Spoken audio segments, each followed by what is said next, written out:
একজন ক্রিকেটার মুস্তাফিজের অবমাননা হয়েছে দেখে পুরা বাংলাদেশ রুখে দাঁড়িয়েছি।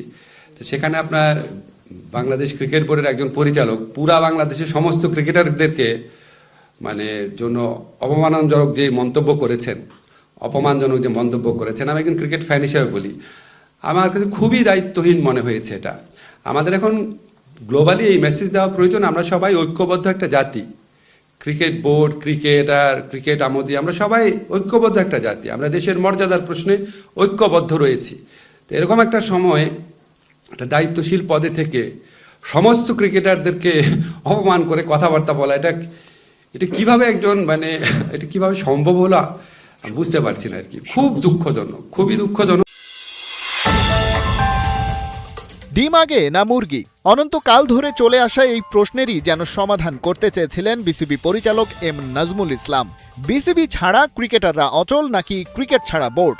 সভাপতি আমিনুল ইসলাম বুলবুলের এই ছবি বলে দেয় ক্রিকেটারদের ধর্মঘট সাবেক এই ক্রিকেটার এবং অধিনায়ককেও করে তুলেছে অনেকটা নিঃসঙ্গ। সেই সাথে জমজমাট বিপিএল, মুহূর্তেই গড়ের মাঠ। কিন্তু কান টানলে যেমন মাথা আসে বিসিবি পরিচালক নাজমুল, তেমনি যখন ক্রিকেটে টাইগারদের ব্যর্থতার খতিয়ান ধরে টান দিলেন, তার সাথে সামনে উঠে এলো কর্মকর্তাদের দায়ও। ক্রিকেট পাড়ার অলিতে গলিতে কি থেকে কি হয় সেসব বহু কষ্টে ধামাচাপা দেয়ার কাজ করে আসছিল বিসিবি, কিন্তু মোহাম্মদ মিঠুনের নেতৃত্বে কোয়াব সেসব ফের সামনে তুলে আনলো।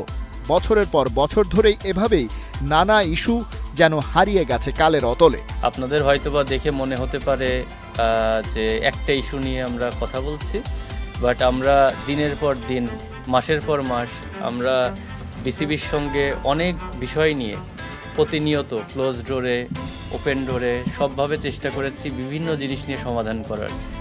কিন্তু দুঃখের বিষয় এটাই যে বিসিবি থেকে আমরা এখন পর্যন্ত কোনো ধরনের সমাধান পাইনি। কোয়াবের প্রেসিডেন্ট হিসেবে নির্বাচিত হওয়ার পর মিঠুনকে প্রায় দেখা গেছে বোর্ডের বারান্দায় খেলোয়াড়দের দাবি দেওয়ার চিঠি দিতে গেছেন, কিন্তু যত ইস্যুই সামনে এসেছে সমাধান হয়নি তার একটাও। ক্রিকেটাররা এ যাত্রায় সামনে তুলে আনলেন স্থগিত হয়ে থাকা ঢাকা লিগের প্রসঙ্গ, যেটা বন্ধ হয়ে আছে বোর্ড আর ক্লাবের দ্বন্দ্বে। কিন্তু সেই সমস্যার সমাধান না হওয়ায় টান পড়েছে প্লেয়ারদের রুটি রুজিতে। অনেকের ফ্যামিলি চলে এই ক্রিকেটের উপরে এবং এখান থেকে বড় প্লেয়ার চলে আসে। প্রিমিয়ার লিগ না, first division, second division, third division সবাই মিলে আসলে যাতে ক্রিকেট খেলাটা যথাযথভাবে মাঠে হয়, এটাই আসলে আমাদের সবার আশা। একই সাথে কোয়াব মনে করে সুস্পষ্ট কোনো তথ্য প্রমাণ হাজির করতে না পারলেও এনামুল হক বিজয়ের মতো পরীক্ষিত তারকা ক্রিকেটারের সাথে আরও 8 জনকে অংশ নিতে দেয়া হয়নি বিপিএলের নিলামেও। ক্রিকেটারদের চোখে এটা সুস্পষ্ট অবিচার। এত বড় বড় নাম যারা ডোমেস্টিক ক্রিকেটে সবসময় পারফর্ম করে আসছে, তারা উইদাউট এনি এভিডেন্স বা উইদাউট এনি প্রুফ তারা খেলতে পারছে না। এসব ইস্যুর মতোই নাজমুল ইসলামের ক্ষেত্রেও বারবার সময় চেয়েছে বিসিবি। মিঠুনরাও বলছেন এটাও সেই ধামাচাপার রাজনীতি।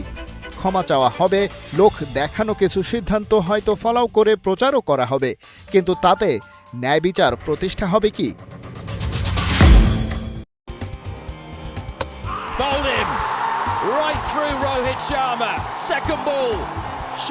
একসময়ের বিশ্বসেরা অলরাউন্ডার সাকিব আল হাসান দীর্ঘদিন ধরেই রয়েছেন জাতীয় দলের বাইরে, যদিও বিশ্বব্যাপী বিভিন্ন ফ্র্যাঞ্চাইজি লিগে নিয়মিতই খেলছেন তিনি। ক্রিকেট ক্যারিয়ারের পাশাপাশি ব্যক্তিগত জীবন নিয়েও সবসময় আলোচনার কেন্দ্রে থাকেন সাকিব। কার্যক্রম নিষিদ্ধ দল আওয়ামী লীগের আমলে হওয়া 2024 সালের জাতীয় নির্বাচনের পর মাঠের ক্রিকেটের চেয়ে তার রাজনৈতিক ক্যারিয়ার নিয়ে বেশি আলোচনা হয়েছে। তবে গণ অভ্যুত্থানের পর রাজনৈতিক পট পরিবর্তনের ফলে সাকিবের ক্রিকেটীয় ক্যারিয়ারে এক ধরনের অনিশ্চয়তা তৈরি হয়েছে।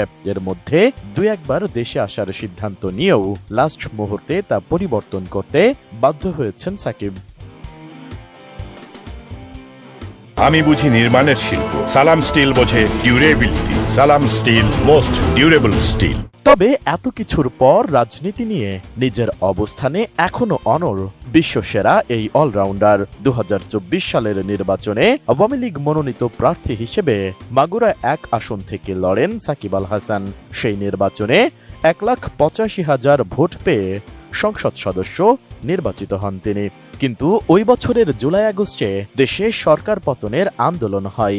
5 আগস্ট গণ অভ্যুত্থানের মাধ্যমে স্বৈরাচার শেখ হাসিনা সরকারের পতন ঘটে। অবশ্য আন্দোলন চলাকালীন পুরোটা সময় সাকিব আল হাসান বিদেশে ছিলেন। সেই থেকে তার আর দেশে ফেরা সম্ভব হয়নি। তবে ভবিষ্যৎ নিয়ে এখনো আশাবাদী সাকিব, এমনকি স্বপ্ন দেখেন দেশে ফিরে নির্বাচনে অংশ নেওয়ারও। সম্প্রতি বিডি ক্রিক টাইমকে দেওয়া এক সাক্ষাৎকারে সাংবাদিকের প্রশ্নের জবাবে সাকিব আল হাসান কথা বলেন। আগামী নির্বাচনে জন্মস্থান মাগুরা থেকেই লড়ার কথা জানান তিনি। নির্বাচন কেন করব না, নির্বাচন তো করবই, ওটাতে কোনো নাই, ডাউট নাই আমার। নির্বাচন করব, মাগুরা থেকেই করব ইনশাল্লাহ, এবং মাগুরার মানুষের জন্য কাজ করার সর্বোচ্চ চেষ্টা করব। লাল সবুজের জার্সিতে দীর্ঘদিন দেশের প্রতিনিধিত্ব করার পর সাকিবের এখনকার ভাবনার অনেকটাই জুড়ে আছে মাগুরার মানুষ। তিনি জানান, নির্বাচনে আসার পেছনে তার প্রধান উদ্দেশ্য হলো সাধারণ মানুষের জন্য কাজ করা। আমার দল তো এখন নাই, বাট যখন আমরা আসি ইনশাল্লাহ আসবে, এবং ভালোভাবে দেশের মানুষকে নিয়ে একসাথে কাজ করতে পারবো বলে আমি মনে করি। এদিকে রাজনীতি নিয়ে সাকিবের এই অবস্থান তার ভক্ত ও সাধারণ মানুষের মধ্যে মিশ্র প্রতিক্রিয়া সৃষ্টি করেছে। ক্রিকেট ক্যারিয়ারের অনিশ্চয়তা আর আইনি জটিলতার মাঝেই সাকিবের এই রাজনৈতিক উচ্চাকাঙ্ক্ষা নতুন বিতর্কের জন্ম দিয়েছে। বিশ্লেষকদের মতে সাকিবের বিরুদ্ধে দায়ের হওয়া মামলা এবং সাধারণ মানুষের একটি অংশের অসন্তোষ সত্ত্বেও তিনি যেভাবে নির্বাচনী মাঠে ফেরার কথা বলছেন তা তার রাজনৈতিক ক্যারিয়ার টিকিয়ে রাখার একটি সাহসী পদক্ষেপ হতে পারে। তবে দেশের বর্তমান প্রশাসনিক ও রাজনৈতিক পরিস্থিতিতে তার এই আকাঙ্ক্ষা কতটুকু বাস্তবায়িত হবে তা নিয়ে জনমনে সংশয় রয়েছে। ভারত নয়, টি-20 বিশ্বকাপে বাংলাদেশের ম্যাচ শ্রীলঙ্কাতে আয়োজন সম্ভব বললেন ক্রীড়া উপদেষ্টা আসিফ নজরুল। এ নিয়ে বিসিবির সঙ্গে আলোচনা করতে দ্রুতই ঢাকায় আসবে আইসিসির একটি প্রতিনিধি দল। এদিকে ক্রিকেটারদের অসম্মান করে বিসিবি পরিচালক নাজমুল হোসেনের দেয়া বক্তব্যকে খুবই দুঃখজনক বলেছেন যুব ক্রীড়া উপদেষ্টা। তবে এটি বিসিবির অভ্যন্তরীণ বিষয় হওয়ায় তার সমাধান বোর্ড করবে বলে জানান তিনি। মোস্তাফিজ ইস্যুতে ভারতে বিশ্বকাপ খেলা নিয়ে যে সংকটের শুরু তা প্রকট হয় আইসিসির নিরাপত্তা বিভাগের দেয়া চিঠিতে। সেখানে স্পষ্ট করে জানানো হয়েছে, ভারতে বিশ্বকাপ খেলতে গেলে উচ্চ ঝুঁকির শঙ্কায় বাংলাদেশ দল ও সমর্থকরা। তাই শুরু থেকেই বিশ্বকাপ খেলতে ভারতে না যাওয়ার বিষয়ে বিসিবির অনড় অবস্থান জোরালো হয় আইসিসির নিরাপত্তা বিভাগের মেইল আসার পর। এ নিয়ে ভার্চুয়াল সভায়ও আসেনি কোনো সমাধান। এবার যুব ও ক্রীড়া উপদেষ্টা জানালেন, সংকট সমাধানে দ্রুতই বাংলাদেশে আসবে আইসিসির একটি প্রতিনিধি দল। আমিরুল ইসলাম বুলবুল সাহেব জানিয়েছে যে আইসিসির একটা টিম বোধহয় আসছে বাংলাদেশে কথা বলার জন্য। আমরা আমাদের স্ট্যান্ড থেকে সরার কোনো চান্স নাই।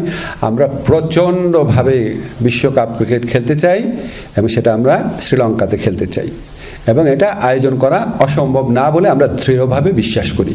এদিকে ক্রিকেটারদের অসম্মান করে বিসিবি পরিচালক নাজমুল হোসেনের দেয়া বক্তব্যকে খুবই দুঃখজনক বললেন যুব ও ক্রীড়া উপদেষ্টা। তবে এটি বিসিবির অভ্যন্তরীণ বিষয় হওয়ায় তার সমাধান বোর্ডকেই করতে বললেন তিনি।